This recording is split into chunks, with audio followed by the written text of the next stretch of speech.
So there's a big story about General McChrystal possibly resigning because of statements that he made and his staffers made in a Rolling Stones interview.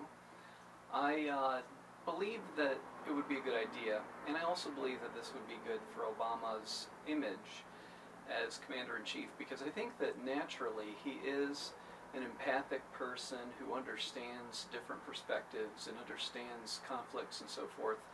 But what is happening since he's become president is I believe he's getting intense lessons in setting boundaries, and that although I think he is a naturally nice and good-hearted person, he is learning how to set boundaries and being forced into situations where he has to set boundaries.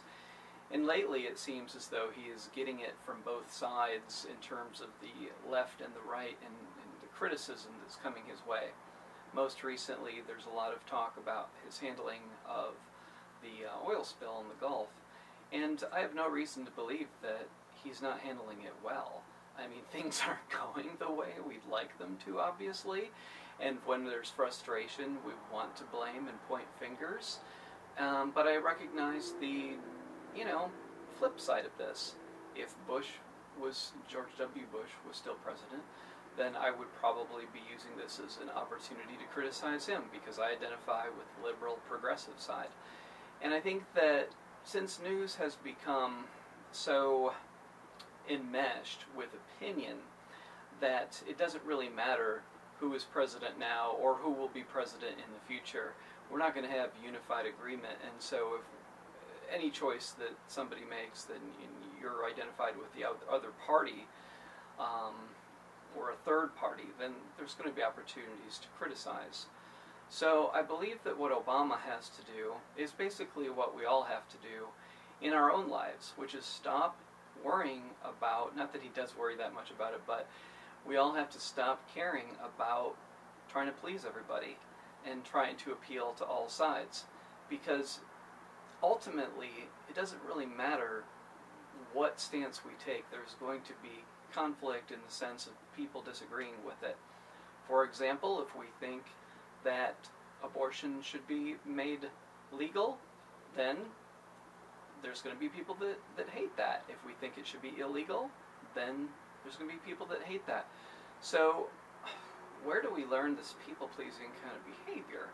I think it comes from trying to fit in with family, and oftentimes parents expect agreement, expect you to go along with what their opinion is, even though there's naturally going to be diversity in opinions and so forth.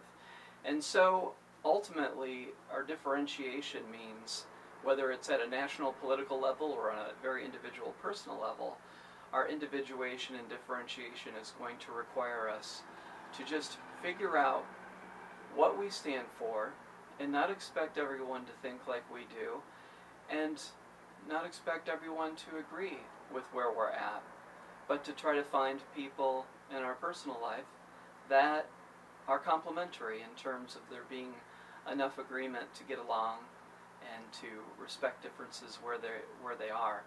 But back on the topic of the political component, I really like Obama and what he's doing as president. I, like everyone, don't agree with everything, but I do respect him as a person. I think that he has done more personal work than anybody who has ever been in such a position of power in this country before, and it's good to see somebody who is reflective.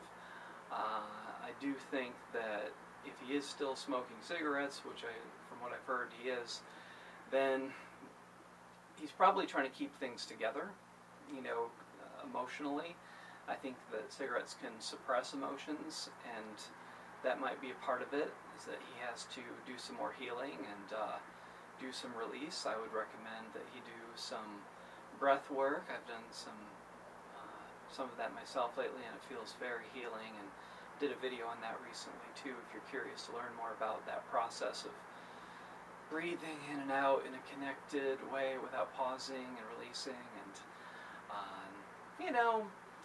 politics, personal stuff, it's all intermingled, and on a certain level, it's all theater, but we can take a look at what's happening on the national and international stage and look for metaphors in our own life. That's what I tend to do, and see how it's all connected as we change and the world around us changes. It's all fractals. Thanks for listening.